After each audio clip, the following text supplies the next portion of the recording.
Do you believe that our immigration system is built on white supremacy?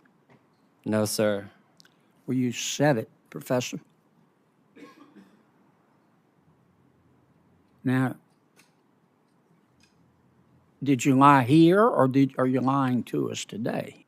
Senator Kennedy, you're next. Thank you, Mr. Chairman, and thanks to all the members of our panel for being here today. Ms. Nobles, I'm sorry. I don't have a daughter. I have a son. If what happened to your daughter happened to my son, I don't know if I could ever recover. I don't know why bad things happen to good people. If I make it to heaven, I'm going to ask. I'm just sorry. Thank you. I don't know anybody in the United States Senate who has worked harder to implement and control, well, let me amend that, to implement an immigration policy that looks like somebody designed it on purpose than Senator John Cornyn. The problem we've had in the last 3 years is that except until recently, when it became a political issue, President Biden just didn't care. And sometimes when a person acts like he doesn't care, it's not an act. And that's why we have way more, Professor Wong, than 60,000 minors, many of whom are being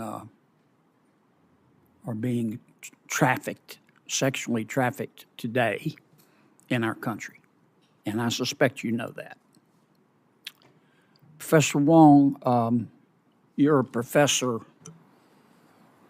from California, is that right? Yes. And you were invited here as an expert today by our Democratic colleagues? Yes. Okay.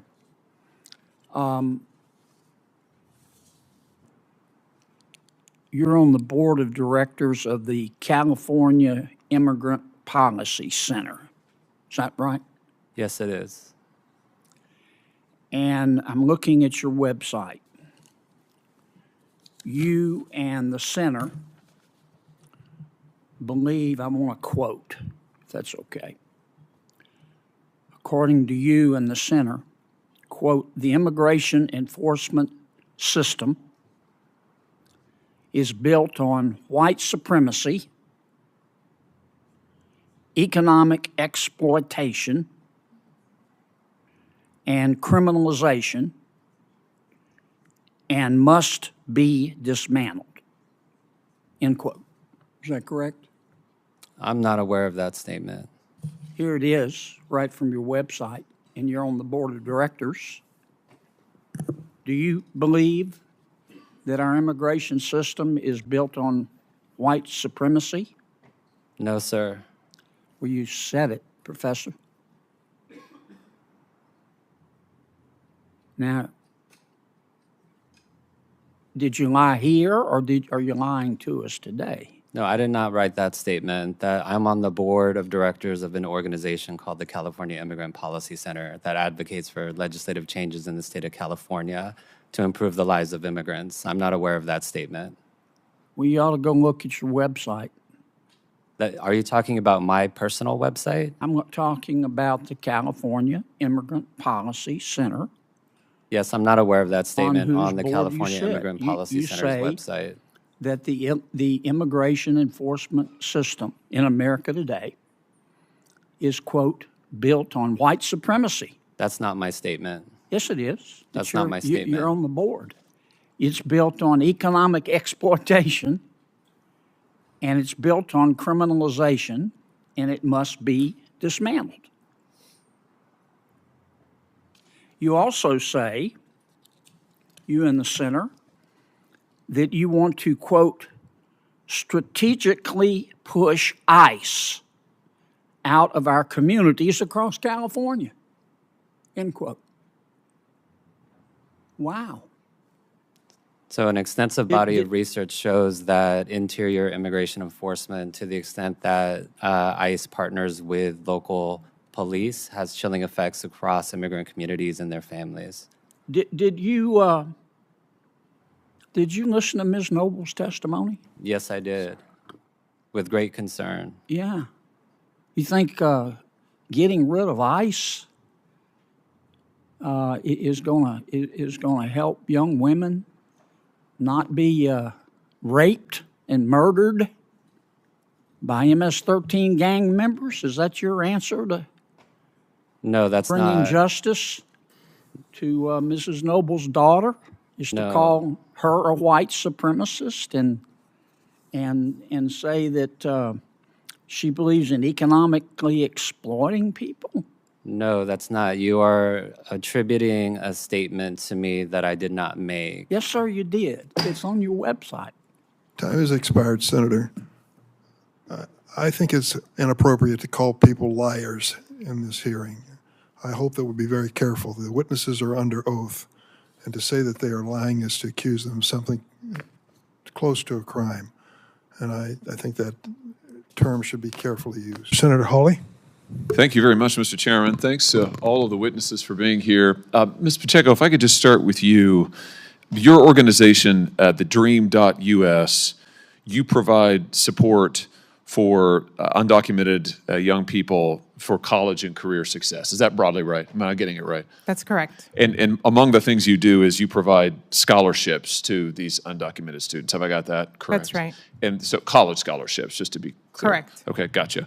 Can you tell me, maybe you know the answer to this, maybe you don't, any of the students, do you know if any of the students to whom your organization has provided a college scholarship are currently part of the encampments on any of these college campuses? Like the picture you see behind me, I'm sure we've all seen these videos. No, Senator. Nobody to whom you provide scholarships are part of the encampments? I do not know. You don't know.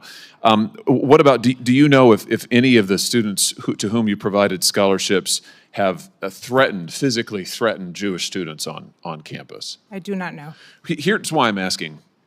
NBC News just reported, and I'm just going to quote now from the article, quote, this is Columbia University, a Columbia undergraduate who provided only her initials because she is an undocumented immigrant and fears deportation, said last week she spent hours a day in the encampment. This would be the illegal encampment that's in violation of the law as well as campus policy. Spent hours a day in the encampment, I'm quoting still now, before university officials threatened to suspend those students. The article goes on, she joined, this student, joined a supplies platoon that's a subgroup formed by pro-Palestinian campus organizers, end quote. Let me just review some of the things that these students, these in the encampments, that is, are saying. And of course, we often don't know who these students are. They're concealing their identities. This is, I'm going to read to you now, and I just warn folks, this is not pleasant stuff, but these are the facts, and we have to tell the truth. This is just from last night at George Washington University. That's here in this town. They projected, the students in the encampment there projected onto various buildings images of the United States flag being burned with the graphics, Gaza lights the spark that will set the empire ablaze. They projected the following: long live the student intifada. Down with the settler state. That would be the state of Israel, I suppose. Glory to the martyrs of Palestine. It's a jihadist slogan. Stained with the blood of 44,000 Palestinians. That's last night at GW. Also at GW, they're now calling for beheading, the student encampment, beheading of individuals who support the state of Israel, including holding a people's tribunal where they're putting on trial, quote unquote, various members of their own board of trustees and calling for a guillotine. Here's Columbia University students on April the 20th, 2024. This is all public record. I'm reading this now. This is on, I guess it's X. Columbia University students yelling at Jewish students, and I quote, "Never forget October 7th. It will not happen, it will happen, not one more time, not 5 more times, not 10, not 100, not 1,000, but 10,000 times. The 7th of October is going to be every day for you."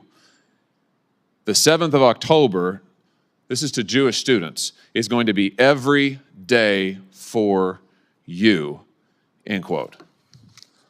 I guess my question is, Ms. Pacheco, and for anybody else on the panel too, shouldn't we be deporting these students? If we have undocumented students who are here unlawfully in the country who are violating the law, let's just be clear here now. This is a violation of the law. And if they're also deliberately inciting persecution of a person on account of their race, which surely calling for the murder of Jews does that, shouldn't we be deporting them? Does anybody think we shouldn't be? Shouldn't we be deporting these students who are here unlawfully? Ms. Pacheco? Senator, we expect a lot from our scholars, and the scholars and the students that I know love this country, respect this country, and want to and enrich not only the campuses, but also this country. That's fantastic. And I hope and bet that none of the people that you sponsor are part of this. And I certainly hope that's the case. But I just wondered, is there anybody on the panel who thinks that we should not deport students who are here unlawfully, who are engaging in this activity, who are calling for the death of Jewish students, who are violating the laws of the United States? I mean, shouldn't we be deporting these people? Does anybody want to defend it and say, no, we shouldn't? They should absolutely be here. I think it's indefensible. The record reflects there's total silence from the panel. You know, I also think we ought to cancel the student visas, and I've called for this. For those who are here from other countries with a visa, I think if they're part of this, we ought to be canceling their visas. We ought to send a clear message. Actually, Ms. Pacheco, I think it was you in your opening statement put it really beautifully about how part of what we're talking here today represents the character of the country. I think that's very appropriate. And we need to send a message about this activity, not just about the trespassing and the destruction of buildings. That's bad, that's unlawful. But the threats of violence, and in some cases the outright acts of violence against Jewish students, we should send a moral message that if you do that and you are here unlawfully, you should be deported. If you are here on a student visa, you ought to have your visa canceled. This is the United States of America, and we are not going to stand for it. And I would just hope we could speak with one moral voice on this issue. Thank you, Mr. Chairman. Thank you very much. Senator Grant. Thank you, Ms. Pacheco. I appreciate you coming, and we'll keep pushing here. Are you concerned that if we pass DACA tomorrow, it would incentivize more illegal immigration?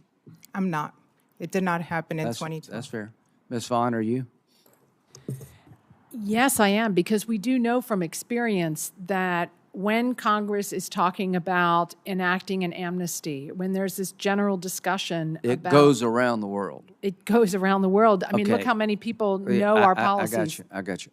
How many children 4 years old have come to the country in the last 3 years, Mr. Wong, illegally, brought by their parents? There are approximately 600,000 undocumented young people under the age of 18, and In the last 3 years? No, under 18, and a small percentage of those. No, I'm asking you, how many people under 18 have been brought to the United States by their parents in the last 3 years? Based on ACS projections, we can guess approximately 60,000. 60,000 Yes. of the 9 or 10 million No, are 60,000. minors. So based on ACS data, so this is excluding those encounters. So how many unaccompanied minors have we had in this country in the last 3 years? I do not know. Was it 400,000, John? What was it? Unaccompanied minors. 400,000. Ms. Nobles, the man accused of killing your daughter, was he an unaccompanied minor? Yes, he was. Would we all agree America would have been better off if he had not been allowed to come here? Kayla I'll would have just been assume better off. everybody says yes. So they indicted this man today. He's innocent until proven guilty. This is Mr. Barra. He was paroled into the country along with millions of other people, but he is paroled due to detention capacity at the Central Processing Center in El Paso. That's the man facing murder charges of Ms. Laken Riley. He was just waved into the country. You went through a lot, Ms. Rodriguez. You have a lot to be proud of. We check who you are, and you know you made a lot out of your life here. Nobody even gave this guy the time of day. So, you know, Gabby, I admire you very much, but I am completely convinced if we gave legalization to anybody until we stop this stuff, we're just going to be overrun.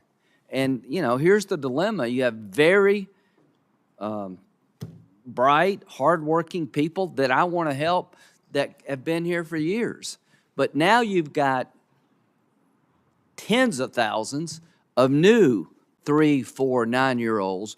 Are they going to get DACA too? Mr. Wong, anybody that's been here for the last 3 years as a 4-year-old, or 7 now, should they be allowed to be considered DACA of the future? DACA had residency requirements to explicitly address that potential pull. So would you recommend we tell them they can't stay? So that's what we have done historically. So with DACA, So it's we okay told to tell recently- these 4 and 9-year-olds, you can't stay? Well, so I didn't make DACA, but DACA did not allow individuals who recently arrived to enroll in the I program. guess my point is, where does it stop? There'll be a group, very sharp 9-year-old child that's been here 3 years, and 3 will turn into 5, and 5 will turn into 10, and we'll have this all over again. It's not that I don't want to help. I just want to do anything that's going to throw gasoline on a fire. We've had almost over 2 million people paroled. I just want to let people know that if President Trump wins, I predict, I'm not going to speak for him, but unless you really, truly have a unique benefit to the country or a unusual humanitarian situation, you're going to be kicked out. There are millions of people here who have just been waved into the country. They don't, Ms. Vaughn, has the parole statute been abused? Yes, it has been. Yeah. So you're talking about trying to help people that are deserving, and you just can't convince me that it's not going to lead to a bigger run on the border. And the biggest fear I have right now is that if we don't get control over the parole system, the unaccompanied minor system, the stories of Lincoln Riley and Miss Nobles are just going to grow and grow and grow. And Mr. Chairman, I have been sitting, Gutierrez, we sit at a table, and I've been pushing back, and I'll end. I never dreamed it would get this bad, and to expect me or anybody else to engage in legalization in the middle of a complete chaos is just a bridge too far.